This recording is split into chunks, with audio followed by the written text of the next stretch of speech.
I just got done watching the WNO event and I wanted to make a quick video sharing my thoughts on it. This is going to be a much more casual video for me than you're used to, with a lot less editing. I wanted to give a quick turnaround on this video and just kind of share with you some things I noticed during the event and what I've been working on recently in my own game. And just a heads up, a lot of the insights from this event are going to involve open guard, because that's been a huge focus of mine recently, and I'm actually working on my next instructional, which is going to be on open guard. And I'm hoping to have that ready in the next couple months or so for you all, so stay tuned for that. But naturally, a lot of the insights from this event are gonna be on open guard because that's what I'm paying attention to. And I wanted to start with Danaher talking about Meregali and what Danaher felt Meregali needed to improve when he started to train at New Wave. He had a fantastic guard utilizing outside positioning of the feet, very strong de la Riva, etc., but was underusing inside positioning from the bottom, from guard.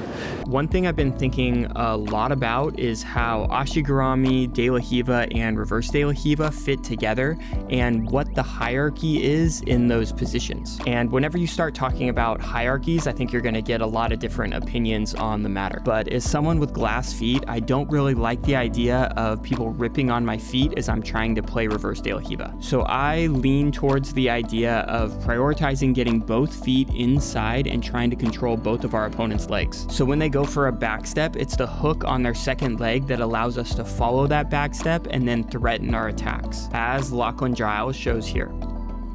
Now, throughout this match, Davis played a lot of closed guard, which is a form of outside position. And to get out of Davis's closed guard, Nick stood up a couple times in this match, and we got to see how Davis responded. And the first time, Davis responded by taking a grip on the ankle and throwing in a de la Riva hook, while also immediately tucking his second foot to the inside position. But then he switches his grip on the ankle and goes reverse de la Riva. And it's kind of hard to see, but to counter that, Nick starts ripping on his foot. Trying to counterattack with a little leg off action of himself.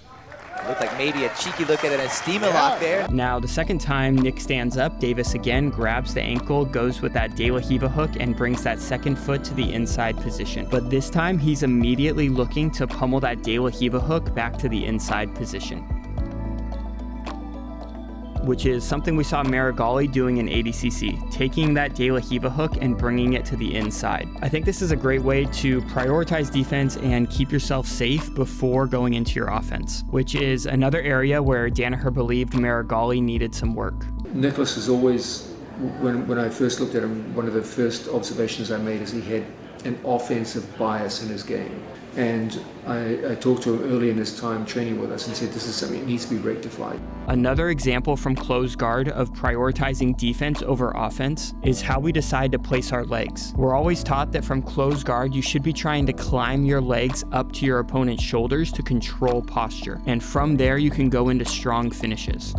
However, if you're trying to control their posture with your hands as you climb your legs up, but it doesn't work and the offense fails, now your opponent backed out and you have no connection to them. But if you're prioritizing defense, maybe you leave your legs low. So when you unlock your guard, you're able to entangle your opponent. Maybe you can't go into offense right away, but at least you have connection with your opponent, and now you can start to work to off balance and pummel your feet to the inside position, which again is prioritizing defense over offense. You're not attacking from these positions where you have 1 foot in and 1 foot out. You're looking for ways to upgrade to a safer position where you can initiate offense. I think that's a pretty big insight that Danaher gave us in his post-match interview, and those are some examples of how I saw it playing out during the event. Another open guard tactic that I saw being used during this event that Craig actually used against Meregali at ADCC is trying to get our near foot to their near hip as they're passing. Craig said he was initially trying to go K-guard on this leg, but he ends up going false reap on the back leg, which is super slick, right? But it starts with getting our near foot to their near hip.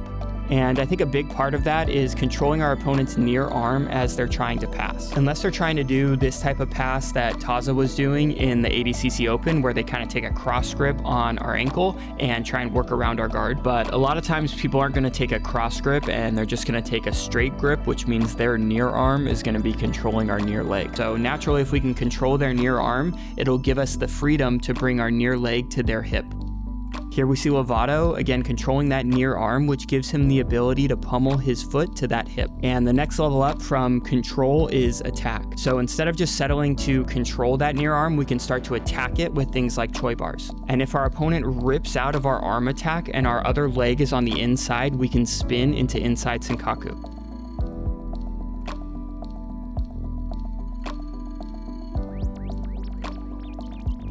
And this right here is from 50-50, but I thought it was a cool sequence, where off of the roll, Austin here in the orange triangles his legs, and Troy is able to bring the secondary leg across to the other side of his body, which leaves the primary heel completely exposed for a strong finish.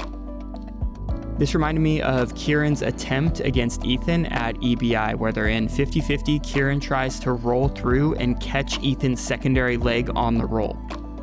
And sticking with leg locks, but again, switching to a different position, here we see Tackett entering into outside Ashi and then trying to switch to 50-50. But Francisco's able to prevent the switch to 50-50, which forces William Tackett into outside Ashi with a scoop grip. And if you have outside Ashi with a scoop grip, it's a recipe for disaster, and Tackett was fighting off this arm triangle for a while. And later on in the match, they found themselves in 50-50, and Francisco aggressively steps over William's body into outside Ashi, and William chases that leg and takes a scoop grip, which again puts him in outside Ashi with a scoop grip, and he finds himself fighting out of another arm triangle. This is kind of what gave outside Ashi a bad reputation to begin with, so please avoid doing this.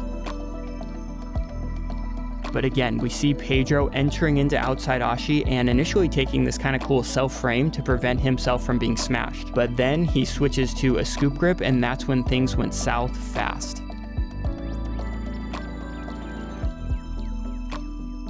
But Pedro does have some pretty decent guard passing. And against Craig Jones, we saw Craig trying to keep his bottom leg sticky, and Pedro was able to successfully backstep out of that and complete the pass.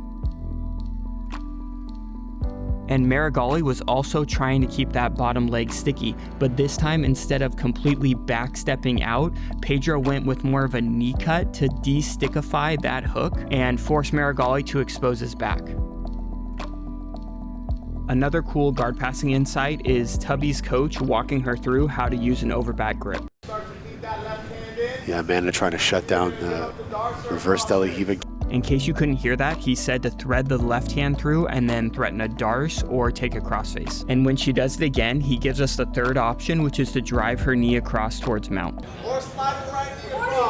Now, one example of not so good guard passing is Jacob Couch versus Isaac Michel, where Jacob has a near side underhook on this far side that you can't really see, and Isaac has the underhook on this near side. So Jacob would like to drive his knee towards the camera and smash Isaac's underhook so he can't use it. But Isaac has his hand on Jacob's knee, making sure that this is not possible. And he forces Jacob's knee to go to the other side. But Jacob doesn't really fight the sweep too much. And because he wasn't fighting too hard, I believe that's why he was able to still get his knee to that top hip. And getting that knee to that top hip allowed him to free his foot and go into these counterattacks, which didn't end up working, but I thought it was a really cool sequence, right? It was basically Jacob saying, okay, I'm running out of time. I'm not in the best guard passing position here. So you can have the sweep and come up on top, but I'm going to make sure my knee stays in good position so at least I'm able to shoot my shot and go for an attack. And if you're interested in more guard passing insights, I have a whole instructional on passing half guard. But the last thing I want to talk about in this video is wrestling, and I thought we saw a beautiful display of that in the Tackett versus Francisco match. Tackett was doing a really good job of getting underhooks, and a common strategy he used was initially tying up the hands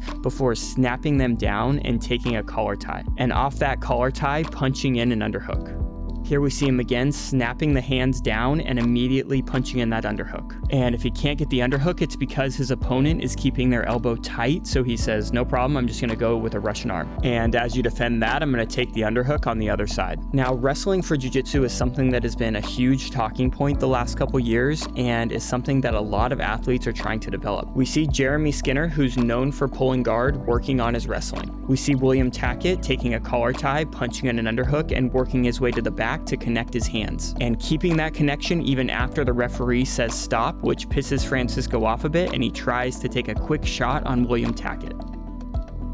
But I think we all know William Tackett is not a jerk, right? He got robbed in this decision, in my opinion, and he had the nicest post afterwards. What I think is the reason William didn't respect the boundary of the mat is because of ADCC. And Giancarlo keeping his hands locked is what won him the match. And I think it's safe to say a lot of these athletes are using these events as preparation for ADCC. For me, it's, everything's about ADCC, so, before that, it's all practice.